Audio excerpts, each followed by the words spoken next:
Hello စပင်ကျွနေရကိုထိုင်ကြည့်ပြီးအားငယ်မနေနဲ့တော့ငါကမင်းရဲ့ဥယျာဉ်ပြားကိုအတိပြန်လုပ်ပေးမဲ့ချက်သွနေပဲစပင်အတိတွေပေါက်လာဖို့ဆိုတာငါတဲ့အေးစီပဲမင်းကသာပြေးမနေဘူးပဲလို့တာ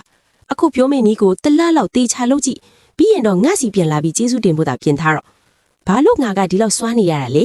ငါမှာစပင်တက်တန်းကိုရှေ့စီရဲ့ကွာစီတင်စသားရဲ့ကယ်ရတင်ကိုတိဆောက်ပေးတဲ့ဆာလ်ဖာနဲ့စပင်ကျူးတာကိုကာကွယ်ပေးတဲ့ဗိုက်တာမင်စီတွေအပြည့်ပါလို့ပဲသူဒေသနာတွေရတော့ငါရဲ့အရေးကိုသုံးတဲ့သူ89ရာခိုင်နှုန်းက6ပတ်အတွင်းစပင်းတွေအုံလိတ်ချင်းလိတ်ပြန်ပေါက်လာတာနော်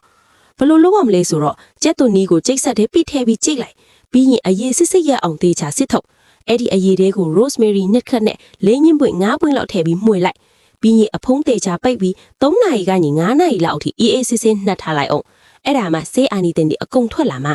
အဲ့ဒီနောက်မှာဗလီနဲ့ထည့်ပြီးသုံးလို့ရပြီရေခဲတစ်ကြထဲမှာတင်ထားရင်9ရက်ထက်ပုံမထားနဲ့အောင်ဘလို့လိမ့်ရမလဲဆိုရင်ဒီအကြီးကိုစပင်းမပေါက်တဲ့နေရာတွေမှာတနေ့တစ်ချိန်ပုံမှန်လိမ့်ပြီ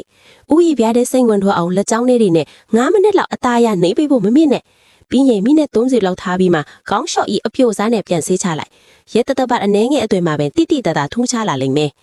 တတိထားမယ့်အချက်တွေကတော့ကျက်တူနီကနည်းနည်းပြင်းတတ်လို့ဥယျာဉ်ပြားအရန်နှွေ့ရသူတွေဆိုရင်အရင်ဆုံးနားနောက်နားမှာနည်းနည်းလေးတို့ကြည့်ပြီးစမ်းကြည့်အောင် patch test လုပ်တာပေါ့ပြီးတော့မျက်လုံးနဲ့မူအင်းအောင်တတိထားတော်ကြမြစ်ရည်တွေဝဲပြီးငါ့ကိုလာဆဲနေအောင်မယ်